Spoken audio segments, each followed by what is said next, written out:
Russiýanyň prezidenti Vladimir Putin 29-njy ýylyna Xazaryýa döwletleriň baş tutanlarynyň 6-njy sammitine gatnaşmak üçin Aşgabatda sapar edýär. Putin Russiýanyň 24-nji fevralda Ukraina esasy çolmagyndan bäri daşary ýurtlara amal açyrýan ilkinji saparlaryny başda Täjikistana, soňra Türkmenistana amal açyrýar. Rus prezidentiniň kömekçisi Yuriy Ushakov Putiniň Aşgabatda amal açyrýan saparynyň çägini Türkmenistanyň öňkü prezidenti Gurbanuly Berdimuhammedow bilen hemde prezident Serdar Berdimuhammedow bilen aýry-aýrylykda duşuşokdugyny 27-nji ýylyna jurnalistlere ma'lum etdi. Putin Gurbanuly Berdimuhammedowy doglan güni bilen utlar we iş meselelerini ara alyp maslahatlaşar. Sammitin öň ýany bolsa Serdar Berdimuhammedow bilen ikijak duşuşar. Bellesek ex-prezident Gurbanuly Berdimuhammedow 29-njy ýylyna 65 ýaş doglan gününi bellar. Xazaryýa döwletleriň baş tutanlarynyň sammitiniň geçirilýän güni öňkü prezidentiň doglan gününe gabat geldi. Putiniň postsowet Merkezi ýurtlaryna malasryan saparlary Moskwanyň Ukraina uruşy derarly halkara sanksiýalara duçar bolup halkara jemgyýetçiliginden barha ödüňeleşýän wagtlaryna gabat gelýär. Ukrainada barýan gazaply uruşyň fonuna Putin Täjikistan we Türkmenistana sapar edýän mahaly Ukrainanyň prezidenti Volodymyr Zelenskiň Milli Howpsuzlyk Geňeşçisi Aleksey Arestovich Täjikistan bilen Türkmenistany Russiýa garşy girdilen halkara sanksiýalary böwüsmezlige çagyrdy. Arestovich bu barada 27-nji ýylyna meşhur Feigin Live YouTube kanalyna beren interwýusynda aýtdy. Да, то есть обход санкций, он будет пытаться договориться об обходе санкций, но я так думаю, что западная дипломатия очень быстро передаст мировая перспектива для Туркменистана и Таджикистана. Сразу можем передать при попытке обойти санкции. Finçiler Russiýanyň ödüne garşy girdilen halkara sanksiýalary merkezi ýurtlarynyň kömegi bilen böwütmäge synaşmak ähtimalyny ünitjekýärler. Putin Täjik kardeşi Emomali Rahmon bilen 28-nji ýylyna Duşanbede ikijak duşuşdy. Täjikistanyň ykdysady ötüşi we sowda ministriniň öňkorunmasary Karimjan Ahmadow Täjikistanyň prezidenti Emomali Rahmon bilen Russiýanyň prezidenti Vladimir Putiniň arasyna geçirilýän ikijak duşukda Günübataryň Russiýa garşy girden sanksiýalaryny böwüsmegin ugurlarynyň maslahat edilýändigini çaklaýar. Onuň sözlerine görä Russiýa hususan ödüniň altyn eksportlary babatda Täjikistanyň mümkinçiliklerinden we çeşmelerinden peýdalanmakçy bolýar. Bu babatda hiç kim sesini çıkaran ok ýöne bu mesele hökman ara alyp maslahatlaşylar diýip Kanadada ýaşaýan öňkü Täjik resmisi 27-nji ýylyna ödüniň Facebook sahypasyna ýazdy. Dünýäniň ykdysady taýdan öňüne barjy 7 ýurda ABC, Britaniýa, Fransiýa, Germaniýa, Italiýa, Kanada we Ýaponiýa 26-28-nji ýylyna Germaniýanyň München şäherine geçirilýän Ýediler toparynyň döwlet baş tutanlarynyň 48-nji sammitine Russiýanyň altyn eksportlaryna garşy sanksiýa girmegi meýilleşdirýär. ABC prezidenti Joe Biden gödöňüne tutulýan bu gadagançylygy 26-njy ýylyna Twitter arkaly ma'lum etdi. Russiýa bilen Türkmenistan aradaky sowda ykdysady gatnaşyklaryň jekme-jekligi köpçüligi ma'lum näl ýöne Rus prezidenti Vladimir Putin 10-njy ýylyna Türkmen kardeşi Serdar Berdimuhammedow bilen Moskwada duşuşanyna iki ýurduň sowda donanşygynyň 2022-nji ýylyň 1-nji şäherine 40 göterim töweregi ýokarlananyny habar berdi. Ýa-da 2022-nji ýylyň 1-nji şäherine has takygy 24-nji fevralda Russiýa Ukraina esasy goşuny girdi we munyň edilýän ýany agyr ykdysady sanksiýalary sebäp boldy. Bir tarap Türkmenistanyň hökümeti Russiýanyň Ukrainada alyp barýan agresiýasy babatda öz pozisiýasyny açaçan aýtmaýar. Bu Maganyň baş assambleýasynyň 3-nji martda geçirilen ses berişlikde 141 ýurt Russiýanyň Ukrainadaky agresiýasyny bir agzdan ýazgyryp ses berdi. Türkmenistan bu ses berişlige gatnaşmady. Ukrainada barýan esasy duruşyň fonuna bu Maganyň baş assambleýasy 7-nji aprelde Russiýany Adam hukuklary geňeşinden çykarmak barada ses berişlik geçirdi. 93 ýurt bu teklibi bir agzdan goldady. Türkmenistan bu ses berişlige de gatnaşmady. Bu aralykda Türkmenistan aprel aýyna Ukraina insanperwer ýardym berjekdigini oglan etdi. Ýöne bu hemaýatyň Ukraina gowuşup gowuşmanlygy ýa-da Ukrainanyň haýsy sebitlerini niýetlerini ma'lum bolmady. Galaberti de Putin 10-njy ýylyna Türkmen kardeşini Russiýa Federasiýasynyň döwlet syýylygy, dostluk ordeni bilen syýylaglady. Ýöne şu günler beýleki käbir merkezi ýurtlarynyň prezidentleri Russiýanyň hödürleýän döwlet syýylyglarynyň çetde durmaga çalyşýar. Ýa-ni ýakynda Russiýa Gazagystanyň prezidenti Kasym-Jomart Tokaýew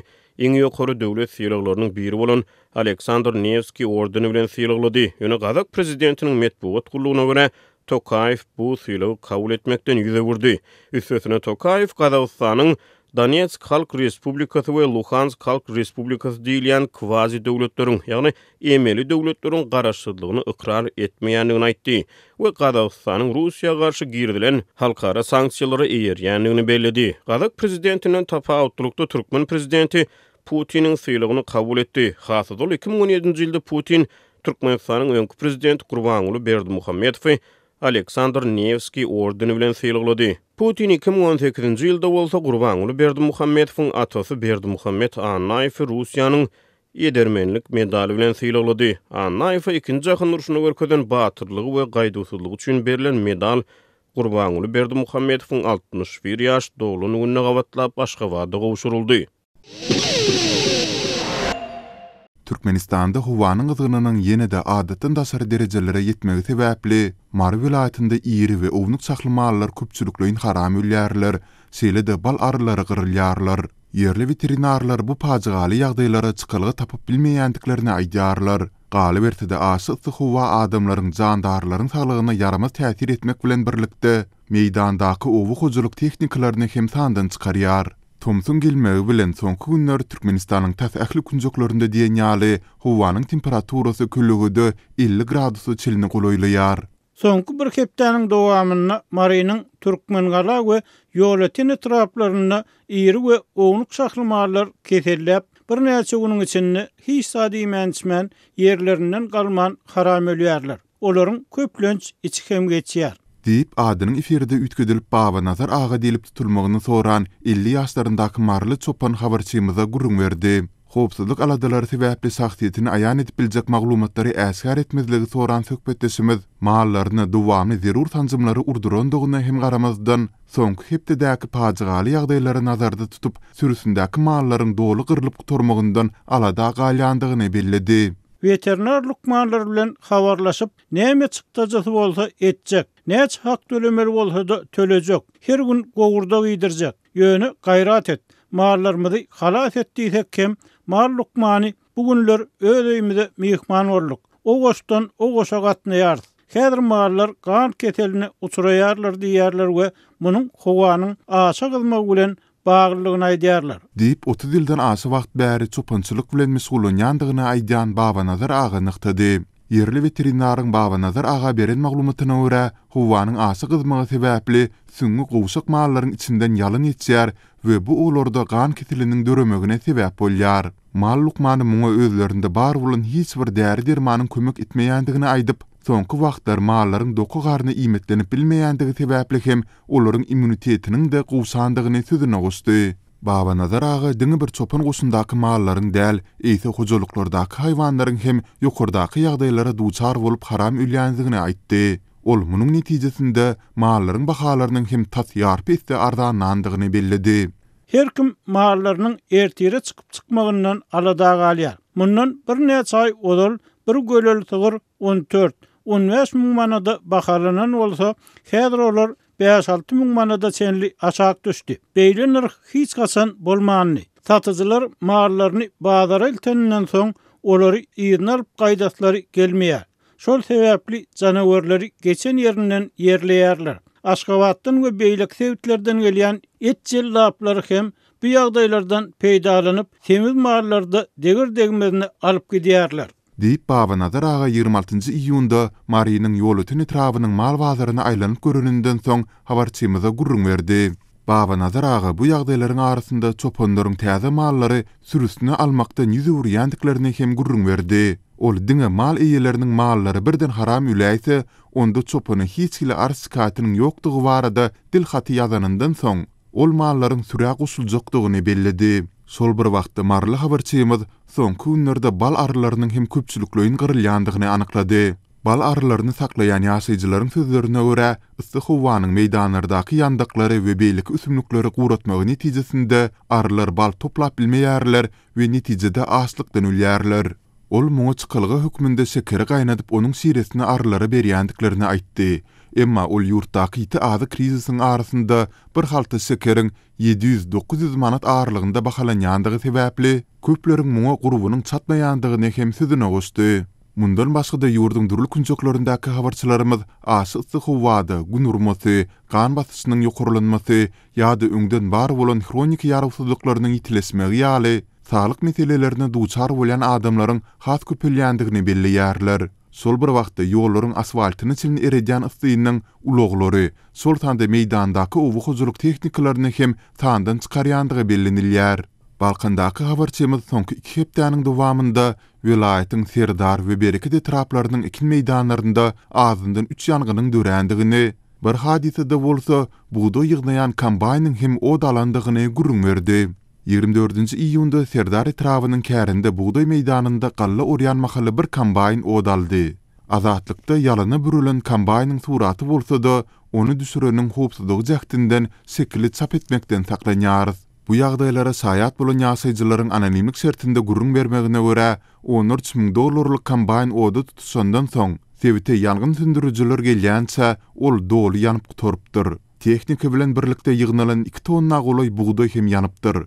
Onuň tölegini hem kärindeçä tölemeli edilipdir. Mundan başda Bereket etrafynda 30 sotuk töweregi buğday meýdany odaldy. Türkmen mediasynda iýunyň aýagynda howanyň temperaturasynyň çenden asa gyzykdygy barada duýdurulsa-da, gün urup ketelhana düşýän raýatlar, sol tanda çağılar, köpçüliklerin gyrylýan mallar, seýlede jokramyzda-da ýylatyň itileşýän elektrik üçinçiligi we içimlik suw problemasy barada hiç zat aýdylmaýar. Howa şertleriniň gözegçiligi Jalmiyeti jurnal internet nesriniň maglumatyna görä, Türkmenistanda soňky ýyllarda ýyllaryň aşy ysy gelmegi ýygzamlaşýar we 135 ýyl aralygyndaky iň ysy ýyllaryň köpüsi soňky bir näçe ýyla düşýär. 2015, 2018, 2019 we 2021-nji ýyllaryň tumus aýlary Türkmenistan üçin iň ysy aýlar boldy. Mundan ozal ýyllaryň ysy gelmeginde beýle ýygylyk görülmändi diýip maglumatda bellenýär. Aşy ysy howanyň sebitiň beýleki ýurtlaryndan hem sowa geçmejekdigi, Iranyň käbir ýerlerinde howanyň temperaturasynyň 50 derece, Awganistanda we Pakistanda 49, Özbekistanda 47, Iran gün ortasynda 50 derecelerine çelini ýetip biljektigi duýdurulýar. Balkan velaýatynyň Türkmenbaşy şäheriniň çäginde, Hazar deňdiniň kenarynda ýerleşýän awada syýahatçylyk zowlugynda dynjalyş mögsüminiň başlanmagy bilen Sewitde azy karitlarynyň, transport hyzmatlarynyň, alkogol içkileriniň we temmäki öňümleriniň bahasy 60 götürümden 130 götürme çenli gymmatlady. Adatlyk radiosynyň bu barada Sewitden maglumat berýän habarçysy soňky bir näçe günüň dowamynda şäheriň bazarlarynda 1 kilogram etiň bahasy 60 manatdan 100-120 manada ýokarlanandygyny aýdýar. Mundan bir aý ozal 10 manatdan bahalanan tamdyr çöregi 20 manada gymmatlady. Üzümüň, kartoşkanyň we towuk etiniň bahasy hem tas 2 hisse ýokarlandy. Häzirki wagtda 1 kilogram üzüm 50 manat, kartoşka 20 manat we towuk eti 60-80 manat aralygynda bahalanýar. Aşgabatda we vilayatlerde bir sany garpyz 20 manatdan satylýan bolsa, Türkmenbaşyda onuň bahasy 40 manada ýetdi diýip yerli ýaşaýjy anonimlik şertinde aýtdy. Awada dynjalyş mögsüminiň başlamagy Türkmenbaşyda alkogol içkileriniň we temmäki öňümleriniň söwdasyny hem canlandyrdy. Daşar döwletlerden import edilen konyak we vino içkileri azyndan 50 götürüm gymmatlady. Çilimiň bahasy hem azyndan 70 götürüm ýokarlandy. Ozal bir gutusy 120 manat bahalanan çilim häzir 200 manatdan, 100 manatdan satylan çilim 170 manatdan, 250 manatdan satylan başga bir çilim 400 manatdan satylýar diýip efirde adynyň tutulmazlygyny soran yerli telekeçi aýtdy. Sewitde dynjalyş mögsüminiň başlanmagy döwlet taksileriniň nyrhyna hem täsir ýetirdi. Müşteriler ozal 30 manat tölen aralygyna häzir 60-80 manat töleýärler. Taksilerin hiç birinin taksametrleri işlemeýär. Döwlet taksilerinden başga awtouloglar awada göwerilmeýär. Bähdeşsiz döwlet taksileri müşterilerden itlen bahasyny alýarlar. Diýip yerli ýaşaýjy aýtdy. Habarçymyz awada bilen Türkmenbaşy aralygynda mikro awtobuslaryň gatnawunyň hem ýola goýulmandygyny, jemgyýetçilik awtobuslarynyň her 1 saat 30 minutda bir gezek uğraýandygyny hem aýtdy. Awtobuslar pışwagy hereketi bilen gatnaýarlar diýip yerli ýaşaýjy sözüne goşdy. Habarçymyz bu gymmatlamanyň ýiti ykdysady kynçylyklar sebäpli ozal hem maşgala oňşugy kyn bolan köp hojalyga agyr täsir ýetirýändigini aýdýar. Awada dynjalyş mögsümi gutarýança 3 aýlap gaty çörek bilen suw içip, kelem çorba bişirip gün görmeli boljak. Sebäbi häzirki girdejimiz bilen bazar çykdyjylarymyz düýünden gabat gelmeýär. diýip yerli ýaşaýjy aýtdy. 2007-nji ýylda Türkmenistanyň öňkü prezidenti Gurbanguly Berdimuhammedow Hazar deňdiniň türkmen kenarynda awada milli syýahatçylyk zolugyny döretmek barada karar kabul etdi. Şondan soňky ýyllarda Sebitde mihmanhanalaryň onlarçasy gurulyp ulanylmaga berildi. Tomus aýlarynda bu mihmanhanalarda habarçylarymyzyň maglumatlaryna görä her ýyl müňlerçe Türkmenistanyny diňjalýar. Haritlaryň gymmatlamagy bilen bagly ýagdaý her ýyl diňjalş mögsüminiň açylmagy bilen Tomus faslynyň 1-nji aýynda ýüze çykýar we sentyabr aýyna çenli dowam edýär. Habarçylarymyz pandemiýa çäklendirmeleri sebäpli 2020-nji 21-nji ýyllaryň Tomus aýlarynda diňjalş mögsüminiň gowuşgunsyz bolandygyny hem aýdýarlar. Ýöne olar bu ýyl çäklendirmeleriň köpüsiniň bölekligini ýatyrylmagy bilen Sebitde diňjalş mögsüminiň janlanýandygyny belleýärler. Bu aralykda habarçymyz awadaky käbir mihmanhanalarda nyrhlaryň hem gymmatlandygyny habar berýär. Onuň sözlerine görä diňjalmaga baran türkmenistanlylar ertirlik, günortanlyk we akşamlyk naharlary üçin geçen ýyl günde 90 manat töleýärdiler. Bu ýyl bu hyzmatyň bahasy 2 hesse gymmatlap 180 manada ýokarlandy.